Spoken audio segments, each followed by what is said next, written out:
Wife disappeared when I told her to get a real job if she wants to keep spending. Came back 5 years later, demanding child support, said I forced her into strategic partnerships, aka sugar daddy arrangements, and threatened to ruin my life. Hey everyone! Before we jump into today's video, I need your help. We've noticed the channel is losing some traction, and subscribing is one of the best ways you can support us.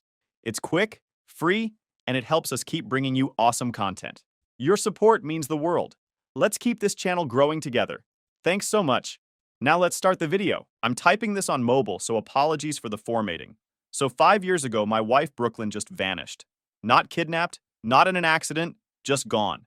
And yeah, I know how this sounds, but hear me out because this shit could happen to anyone. We'd been married 4 years when it happened, met in college, did the whole traditional thing, dated for 2 years, got engaged, had a decent wedding that her parents mostly paid for. Nothing crazy, just normal millennial couple stuff. I work in accounting for a regional insurance company.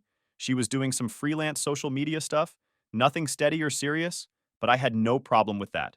Our marriage was solid, like genuinely good. We had our routines. I'd handle the finances and household maintenance. She'd manage social stuff and keep track of our schedules. Brooklyn never complained about me wanting to know where our money went or asking about her day. Actually seemed to appreciate that I cared enough to stay involved in our life together. Look, I'm not going to pretend I wasn't protective of what we had. Call it old-fashioned, but I believe marriage means something. I kept track of our spending because financial problems kill relationships. I knew her passwords because secrets poison trust. I paid attention to who she talked to and where she went because that's what caring husbands do. Brooklyn never had an issue with any of it. Said it made her feel secure. We were planning kids, looking at bigger apartments, talking about our future like couples do when everything's working. She'd cook dinner while I worked on our budget spreadsheets. We'd watch Netflix together most nights, go out with other couples on weekends. Normal, stable, boring life that I thought we both wanted. March 2020, right when COVID was getting crazy, everything changed in one night, and it started over something completely stupid. I'd been reviewing our credit card statements like I did every month, just basic financial management, making sure we weren't overspending or missing any fraudulent charges. That's when I noticed some weird purchases I couldn't account for. DoorDash orders during work hours when Brooklyn always brought lunch from home. Coffee shops I'd never heard of in parts of town she had no reason to visit. Random stuff that didn't match her usual routine. When I got home from work, I brought it up to her casually. Just asked about the charges, figured there was some simple explanation. Maybe work lunches she'd forgotten to mention. Or she'd grabbed coffee with friends and didn't think to tell me about it. No big deal. But she got defensive immediately. Started saying I was being paranoid and treating her like a child who couldn't spend money without permission. I tried to explain that I wasn't trying to control her. I just wanted to understand where our money was going, especially with all the economic uncertainty from COVID hitting. Everyone was talking about layoffs and budget cuts, seemed smart to keep track of expenses. I told her if she wanted to keep spending like this, maybe she should get a real job instead of whatever freelance nonsense she was calling work. Wrong thing to say, apparently. That's when she really lost it. Started screaming about how I was calling her worthless and didn't respect her entrepreneurial spirit. Said I was paranoid and exhausting, and that she couldn't breathe in our marriage. Her exact words were, "You're freaking suffocating me, and I'm done pretending this is normal." And calling my work freelance nonsense? Screw you. I don't need some boring accountant telling me what real work looks like. I wasn't planning on starting a fight or taking things too far, so I tried to calm her down, explain that I was just being responsible, but she cut me off. You know what? I can't live like this anymore. Stormed off to the bedroom and slammed the door so hard. I sat on the couch for hours, completely stunned. We'd had disagreements before, but nothing like this. The way she looked at me, like I was some kind of monster instead of her husband who cared about our future together. I kept replaying the conversation, trying to figure out where it went wrong, how asking about credit card charges turned into her calling me a psycho. And yeah, the get a real job comment was probably a low blow, but the way she went nuclear told me this wasn't really about credit card charges. Apparently, she'd been building up resentment for way longer than I realized. Eventually, I went to bed, figured we'd talk it out in the morning like adults. She was already asleep, or pretending to be, with her back turned to me. I barely slept, just kept thinking about what she'd said, wondering if I really was being unreasonable. Next morning, I woke up around 6:30 for my usual routine, and her side of the bed was cold. Figured she'd left early for work, maybe still pissed about our fight. Didn't think much of it. But when I got home that evening, her car wasn't in the driveway. Weird, since she always beat me home. Walked inside calling her name, nothing. That's when I started noticing things were off. Her purse wasn't by the door. Laptop wasn't on the kitchen counter where she always left it. Went to check the bedroom and that's when it hit me. The closet was half empty. Her clothes, shoes, jewelry box, all gone. Even the expensive watch I'd bought her for our anniversary. But she left her wedding ring on the dresser like she was returning it to the store. I called her cell immediately. Straight to voicemail. Tried texting. Messages weren't even delivering. Called her work the next morning. They said she'd called in sick. By day 3, they said she hadn't shown up or called at all. I started calling everyone we knew. Her best friend Sarah acted weird on the phone. Said she hadn't heard from Brooklyn but wouldn't make eye contact when I went to her apartment. Her college roommate claimed she was out of town but couldn't say where. Everyone had the same sketchy energy, like they knew something I didn't. Her parents were the worst call. Had to explain to her mom that Brooklyn had vanished, watch her break down crying on FaceTime asking what happened, what we'd fought about. They drove up from 2 states away, helped me search the apartment for clues, any indication of where she might have gone. That's when we found the empty safe. Brooklyn had cleaned out the emergency cash we kept hidden, about $3,000 that was supposed to be for actual emergencies. Her dad found withdrawal slips from ATMs I'd never seen before, dating back weeks before she left. After a full week of dead ends and her work threatening to fire her for no-shows, I finally filed a missing person report. The cops were basically useless. Adult woman left voluntarily with her belongings, no signs of foul play. They made some calls, checked hospitals, went through the motions but told me there wasn't much they could do. Her parents were as shocked as I was, swore she'd never mentioned being unhappy or wanting space. But the more we dug, the more obvious it became that she'd been planning this for weeks, maybe months. I kept thinking there had to be more to it. You don't orchestrate an elaborate escape plan just because your husband asked about some credit card charges. If she really felt that suffocated, why not just ask for marriage counseling? Why not bring up divorce like a normal adult instead of disappearing like some kind of fugitive? The whole thing felt insane. We'd had one fight and she torched our entire life together. Either I was living with a complete stranger for 4 years, or there was way more going on than I knew about. But that's when the real nightmare started. Everyone kept asking what I'd done wrong, like it was automatically my fault that my wife bailed on our marriage. Friends, family, everyone assumed I must have driven her away somehow. What was the fight about? They'd ask. When I explained it was about credit card charges, I could see it in their eyes. Judgment. Like I was some controlling asshole who couldn't let his wife buy a coffee without interrogation. Nobody wanted to hear that I was just trying to be responsible with our finances. Her friends started avoiding me. Couples we used to hang out with stopped inviting me to things. I could feel people whispering, making assumptions about what kind of husband I must have been for my wife to just vanish. The isolation was almost worse than losing her. Work became my only escape. Threw myself into spreadsheets and quarterly reports. Anything to keep my brain busy. But even there, people treated me differently once word got out. Like I had some kind of domestic violence cloud hanging over me, even though I'd never laid a hand on Brooklyn in my life. The worst part was the uncertainty. Was she okay? Was she coming back?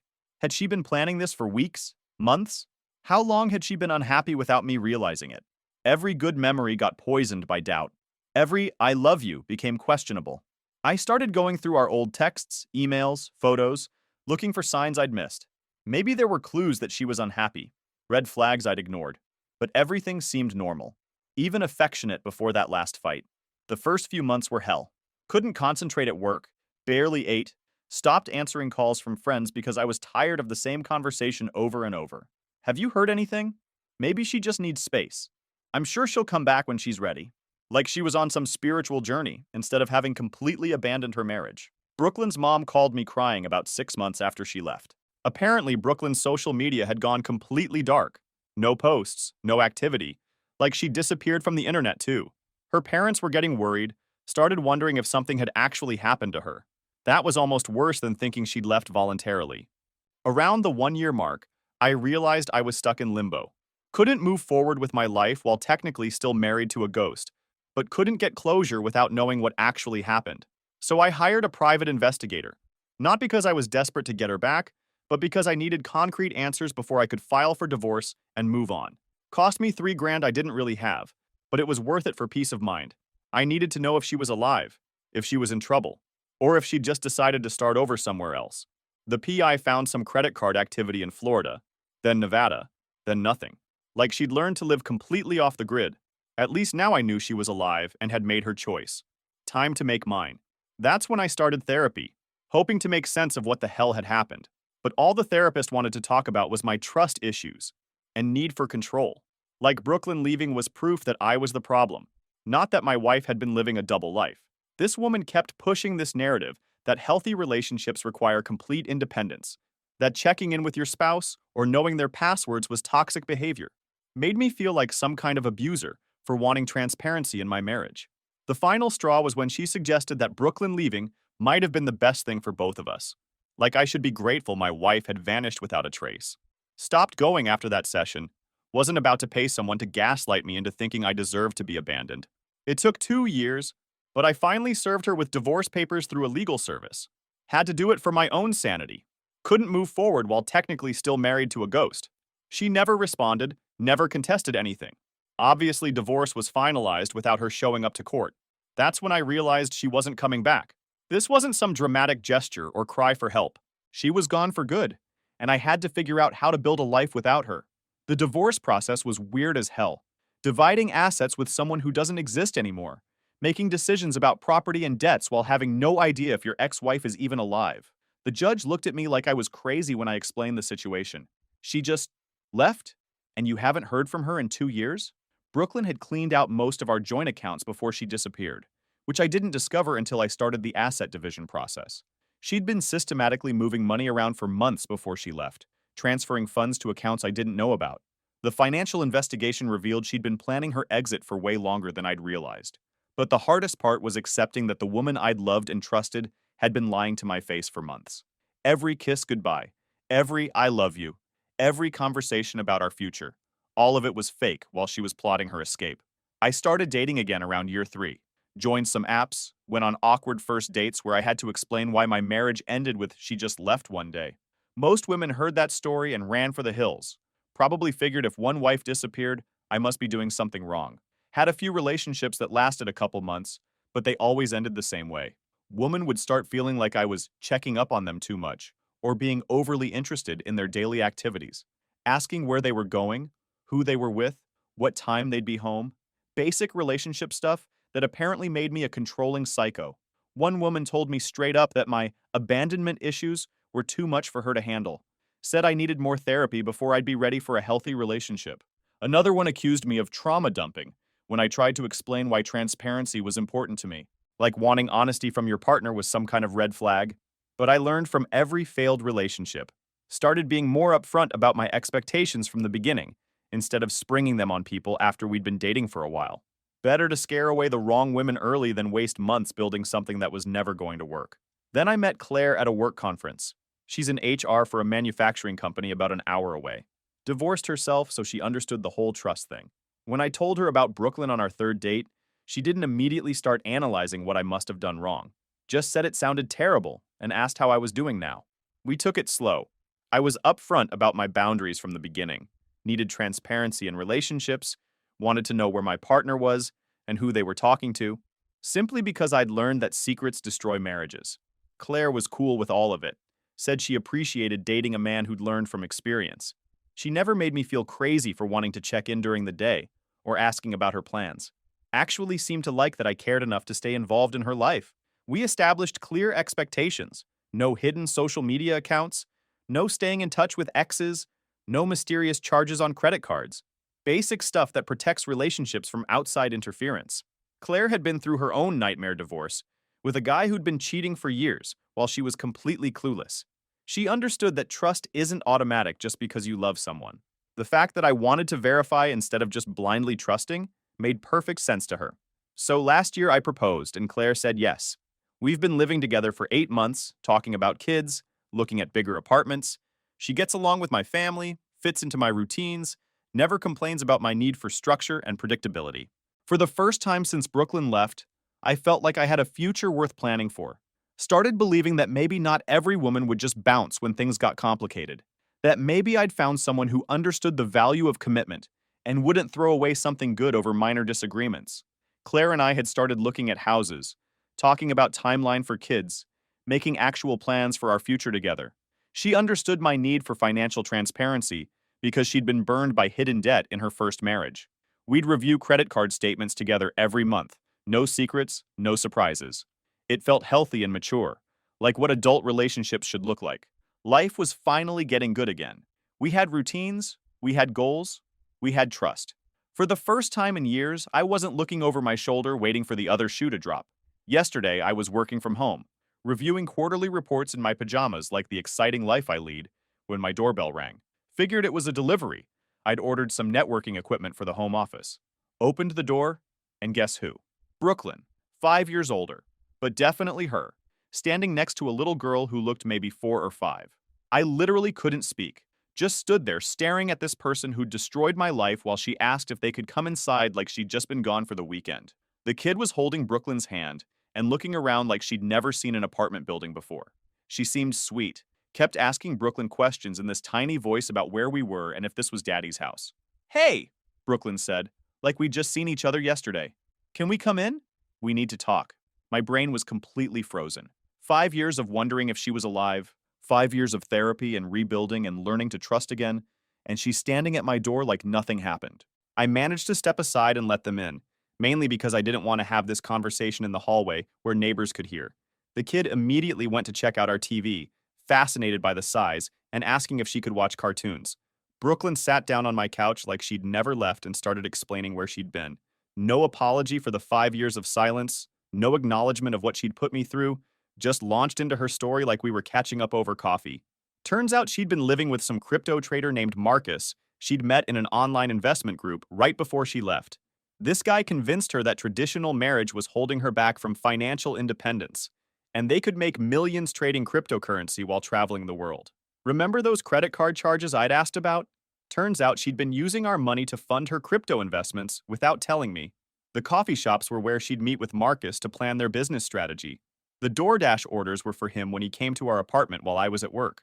So while I was at the office crunching numbers for insurance claims, my wife was banging some crypto bro in our bed and using our credit cards to fund their get-rich-quick schemes. The violation of that hit me harder than I expected. Not just the cheating, but the calculated way she'd been stealing from me while I trusted her completely. She'd been planning her exit for months, liquidating her 401k, selling her car, even taking out cash advances on credit cards I didn't know about, all to invest in Marcus's schemes while I thought we were saving for our future together. The woman who called me controlling for asking about coffee charges had been systematically looting our finances to fund her escape. For almost 2 years, they lived this Instagram lifestyle. Penthouses in Miami, trips to Costa Rica, always posting about passive income and location independence. She showed me photos on her phone like it was a vacation slideshow, while I'm thinking about how I ate cereal for dinner half of 2020, because money was tight after she cleaned out our accounts. The photos were nauseating. Brooklyn in designer clothes I'd never seen, posting from expensive restaurants with Marcus, captions about living their best life and breaking free from limiting beliefs. Meanwhile, I was working overtime to cover the debt she'd left behind, eating ramen and wondering if my wife was dead in a ditch somewhere. Marcus had this whole online course business teaching people how to escape the matrix through cryptocurrency trading. Brooklyn became his assistant, helping him promote these $2,000 courses to desperate people looking for easy money. They were making serious cash for a while, enough to fund the lifestyle she'd always wanted but apparently couldn't have with her boring accountant husband. She said that everything crashed in 2022. Marcus lost their investments, got investigated for securities fraud, basically abandoned her when the Fed started asking questions. Brooklyn was stuck with massive debt and no legitimate income, too ashamed to call her family, too proud to reach out to me. Apparently, Marcus had been running a classic pump and dump scheme, using his social media following to manipulate cryptocurrency prices while secretly cashing out before the crashes. When the SEC started investigating, he threw Brooklyn under the bus, claimed she was the mastermind while he was just an innocent promoter. Typical Brooklyn ended up with a six-figure debt to the IRS for unreported income, plus student loans in default, plus credit cards maxed out from funding their lifestyle. Marcus disappeared to Thailand or some shit, leaving her holding the bag for all their financial crimes. That's when she started what she called strategic partnerships with other crypto influencers and online entrepreneurs. Basically, sugar daddy arrangements disguised as business relationships. She'd date these tech bros and finance guys, let them pay for her lifestyle in exchange for helping promote their courses and coaching programs. The way she described it, like it was just smart networking instead of glorified prostitution, made me sick. This was the woman I'd married, who'd called me a psycho for wanting to know where our money went, now admitting she'd spent 3 years basically selling herself to keep up appearances. I sat there listening to this whole sob story, wondering what the hell she expected me to do about it. Was I supposed to feel sorry for her? Nah. I was about to tell her she needed to leave when she hit me with the real reason she was here. She's yours, Brooklyn said, pointing at the kid. Her name's Sophia. She was playing with her phone in the corner. I was pregnant when I left but didn't know it yet. You're her father, Brooklyn confidently said. My blood went cold. After everything else, the cheating, the stealing, the 5 years of silence, now she was trying to saddle me with someone else's kid. The audacity was breathtaking, even for Brooklyn. The timeline made no sense. If Brooklyn left in March 2020 and Sophia's really 5 years old like Brooklyn claims, the math doesn't add up. We were actively trying to have kids back then, tracking ovulation and taking pregnancy tests regularly. There's no way she was pregnant when she left. When I pointed this out, Brooklyn got aggressive, started threatening to take me to court for back child support, said she'd post our whole story on social media and make me look like the deadbeat dad who abandoned his pregnant wife. She even brought some sketchy-looking documents claiming to show Sophia's birth certificate with my name on it. You think you can just move on and pretend we never existed? She said. I've got lawyers, I've got documentation, and I've got a little girl who needs her father. You can do this the easy way or the hard way. The documents looked fake as hell. Bad printing, obvious tampering, birth certificate that had clearly been altered.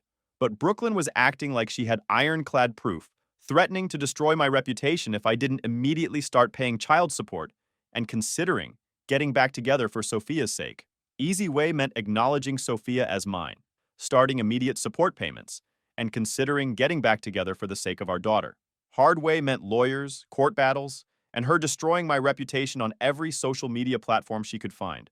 I looked at Sophia, this innocent kid caught up in her mother's manipulation, and felt sick. She kept asking if I was her daddy, and why she'd never met me before.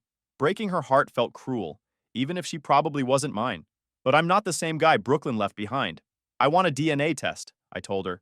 Through my lawyer, not some kit you can tamper with.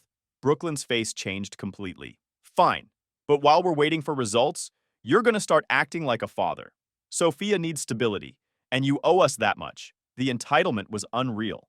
5 years of radio silence, and now I owed them something? This woman had destroyed my credit, stolen my savings, abandoned our marriage, and now expected me to just pick up where we left off because she'd finally run out of other options. She gave me a week to decide whether I wanted to do this the easy way or the hard way. Said she'd be staying at a motel downtown with Sophia. Gave me the address like I was supposed to come visit and play daddy while we waited for test results. After they left, I just sat on my couch in complete shock. 5 years of therapy, 5 years of building boundaries, 5 years of learning to trust again. And she expects me to throw all of that away because she decided she's tired of living off crypto scams and sugar daddy allowances. Claire came home from work and found me staring at the wall. When I told her everything, her response was perfect. So when do we call the lawyer? That's the difference between a woman who stands by you and one who bolts the moment things get complicated. Claire didn't freak out, didn't start questioning our relationship, didn't even seem surprised that my psycho ex-wife had finally surfaced with some insane manipulation scheme. This is exactly what we prepared for, she said. You knew she might come back someday. Now we handle it the right way. She was right. Claire and I had talked about the possibility of Brooklyn returning, what we'd do if she tried to disrupt our life together. We'd even consulted with a lawyer a few months after we got engaged, just to understand our legal options if my disappeared ex-wife ever resurfaced. Claire helped me call our attorney that night, explained the situation calmly while I was still processing everything. She took notes during the call, asked the right questions, made sure we understood exactly what our next steps should be. No drama, no jealousy, just practical problem solving. You know this kid isn't yours, right? She said after we hung up. The timeline doesn't work, and everything about this screams scam. Brooklyn's desperate, and you're her only option left. Of course I knew. But hearing Claire say it out loud helped me stop second-guessing myself. The math was impossible. The documents were obviously fake, and Brooklyn's whole story was designed to manipulate me into taking responsibility for someone else's mess. Still, I wasn't about to let Brooklyn turn this into some he-said-she-said drama where she could claim I was just being vindictive. We were going to handle this the right way, with documentation that would shut down her bullshit permanently. Getting the DNA test done through my attorney, one that can't be disputed in court. Part of me hopes Sophia isn't mine, not because I don't want kids, but because I don't want any excuse for a prostitute like Brooklyn to stay in my life longer than necessary. My lawyer was smart about the whole thing. Instead of just agreeing to Brooklyn's demands for immediate support, we're treating this like the fraud attempt it obviously is. Legal paternity test with chain of custody documentation. No possibility of tampering or false results. Brooklyn tried to push back, wanted to use some cheap online kit she could control. When I insisted on doing it properly through legal channels, she got pissed and started threatening to go public with her story. Like I'm supposed to be scared of people finding out my ex-wife is a lying scammer who abandoned our marriage to chase get-rich-quick schemes. The lawyer also advised me to document everything, every conversation, every threat, every attempt at manipulation. If Brooklyn is planning to wage some kind of social media campaign against me, we want evidence of her actual behavior to counter whatever sob story she's planning to tell. Even if the test comes back negative, I know this is just the beginning. Brooklyn didn't come back because she missed me or realized what she'd lost. She came back because she needs a safety net, and I'm the only stable option left. The timing feels deliberate. Showing up right when Claire and I are getting serious, using a kid as leverage, threatening everything I've built. The fake paternity claim is just her opening move. She knows I'm engaged, knows I've rebuilt my life, knows I'm not going to just take her back out of love or nostalgia. So she's manufacturing a crisis that forces me to stay involved in her chaos, using an innocent kid as her trump card. But here's what Brooklyn doesn't understand. I'm not the same person she left. 5 years of therapy taught me to recognize manipulation tactics. 5 years of dating and focusing on myself taught me what healthy boundaries look like. 5 years of building a life with Claire taught me what real partnership actually means. The old naive me would have panicked, would have started paying support immediately just to avoid conflict, would have bent over backward trying to do the right thing for Sophia, even if she wasn't mine. The new me sees this for exactly what it is. A desperate scam from someone who's finally run out of other people to exploit. Brooklyn's probably betting that I'll cave under social pressure, that I won't want to look like the bad guy who refuses to help his daughter. She's counting on me being the same accommodating pushover who let her clean out our bank accounts while I worried about seeming controlling. Either way, I'm ready for whatever games she wants to play. Frame maintained, boundaries set, lawyer on speed dial. The woman who called me a controlling freak and disappeared into the night doesn't get to waltz back in and destroy my life twice. The DNA test will prove what we already know. Sophia isn't mine, Brooklyn is lying, and this whole thing is just another scheme from someone who's made a career out of manipulating people. When that happens, we'll have legal proof of her fraud attempt and can move forward with our lives. But even if somehow, against all logic and timeline evidence, Sophia turns out to be mine, I'm still not taking Brooklyn back. Being a father doesn't mean being a doormat, and my kid deserves better than watching her parents enable each other's dysfunction. I'll keep you updated. Final update. Hey guys, got the results back a few days ago? And surprise, surprise, Sophia isn't mine, not even close. The lab tech actually laughed when he called with the results, said it was one of the most obvious non-matches he'd seen in years. Brooklyn had been blowing up my phone all week, demanding updates, threatening to go public if I didn't start support payments immediately. Time to end this shit once and for all. Called Brooklyn and told her to meet us at a coffee shop downtown. Neutral territory with witnesses. She showed up with Sophia and that same fake victim energy, probably expecting me to cave and play daddy anyway. Well, she said, like she was doing me a favor by showing up. 0% match, I said, sliding the official lab results across the table. Not my kid, not even close. Watched her face go through about 5 different emotions before settling on rage. Those tests can be wrong. Labs make mistakes all the time. Cut the shit, Brooklyn. We both know you've been running scams for 5 years. This is just another one. That's when Claire spoke up. Time to go. Take your kid and your fake documents and find someone else to con. Brooklyn lost it. Started screaming about how I was abandoning my daughter, how I was just like every other deadbeat who couldn't handle responsibility. The whole coffee shop was staring. You know what's funny? I said. When I told you to get a real job 5 years ago, I meant like customer service or retail. I didn't mean become a literal hooker. Her face went white, then red. Fuck you! You don't know what I had to do to survive. I know exactly what you did. You told me yourself. Strategic partnerships with crypto bros. That's just fancy talk for prostitution. She started making threats then. Said she'd ruin my reputation, tell everyone I was abusive, make sure Claire knew what kind of monster she was marrying. Classic desperate moves from someone who'd run out of options. Claire just laughed. Good luck with that. We've got 5 years of documentation showing you abandoned your marriage to chase get-rich-quick schemes, plus recorded conversations of you trying to commit paternity fraud. But sure, tell people he's the problem. Brooklyn grabbed Sophia and stormed out, screaming that this wasn't over, that she'd make us pay for humiliating her. Haven't heard from her since. Lawyer says if she tries any social media campaigns or harassment, we've got enough evidence to destroy her in court. 5 years of wondering what happened, and it turns out she was exactly what I thought. A selfish con artist who burned every bridge and finally ran out of people to scam. Claire and I are back to planning our wedding. House hunting resumes next week. Life goes on, and some people just aren't meant to be part of it. Sometimes the trash takes itself out. You just have to wait long enough.